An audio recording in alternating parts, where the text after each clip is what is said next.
Zodiac Killer ni merupakan seorang pembunuh yang tak pernah ditangkap. Pada akhir tahun 1968 di San Francisco, di mana sebuah bandar yang penuh ketegangan sosial masa tu antara perang Vietnam. Jadi disebabkan peperangan tu, banyaklah kes jenayah dan misteri yang berlaku di kawasan situ.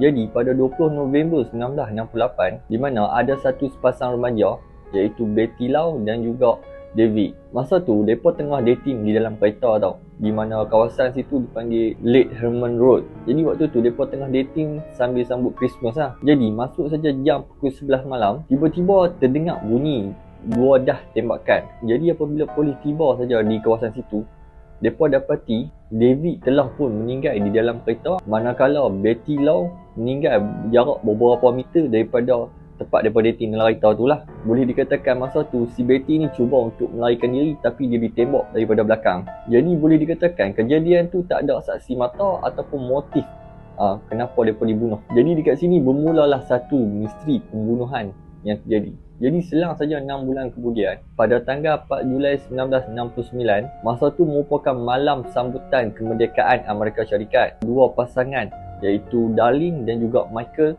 yang terletak berhampiran dengan tempat pembunuhan yang pertama tu. Dan boleh dikatakan mereka berdua ni pun situasinya masih sama, di mana mereka ni macam duduk dalam kereta berborak sembang-sembang dating lah kan. Jadi tiba-tiba waktu mereka tengah dating tu, satu biji kereta yang mai daripada belakang tiba-tiba berhenti di belakang mereka. Dan daripada kereta tu turunlah seorang lelaki yang tak dikenali.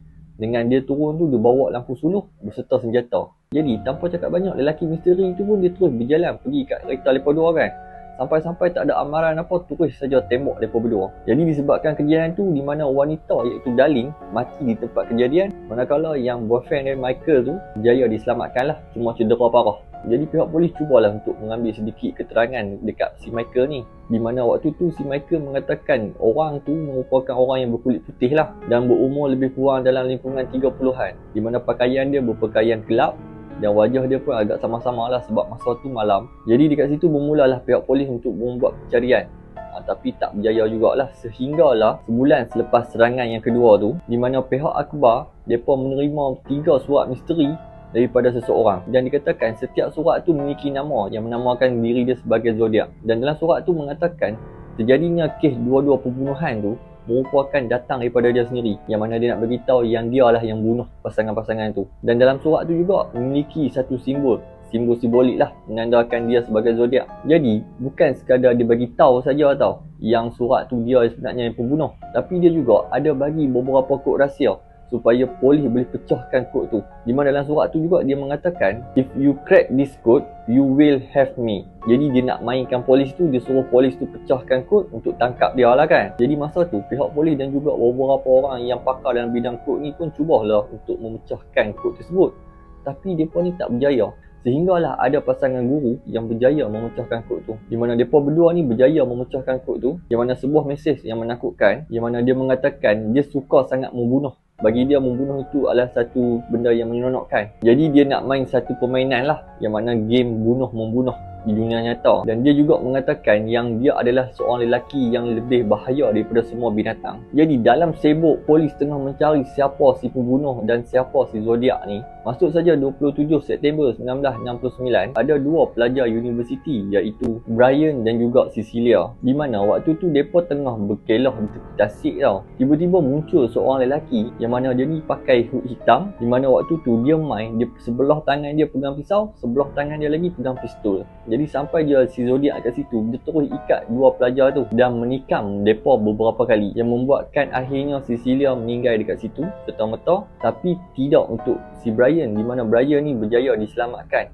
Dan sebelum si Zodiac tu nak pergi, boleh dikatakan dia juga meninggalkan sebuah surat di kereta milik pelajar tu, tanda simbol yang dia telah pun membunuh mereka. Tak habis dekat situ, selang saja beberapa minggu, pada 11 Oktober 1969, di mana ada seorang pemandu teksi bernama Paul telah pun ditembak, dan dikatakan si Zodiac ni lah yang tembak dia. Dan selepas saja si pemandu teksi ni dibunuh, dikatakan si Zodiac ni ambil pakaian si pemandu tu dan serahkan kepada geng-geng akhbar lah sebagai salah satu tanda ancaman, di mana dia mengatakan dia akan tembak bas sekolah dan bunuh semua kanak-kanak. Jadi masa tu kota San Francisco ni masa tu sangat-sangat panik lah, Semua penduduk kat situ takut lah nak keluar rumah. Tapi kali ni boleh dikatakan ada saksi yang melihat pembunuh si Zodiac ni, di mana ada 3 pelajar masa tu mereka ni baru balik daripada sekolah, dan mereka ternampak ada seorang lelaki yang baru keluar daripada satu teksi, di mana dekat tangan dia ni ada beberapa kesan darah. Jadi mereka pun disebabkan takut, mereka pergi terus buat report dekat balai.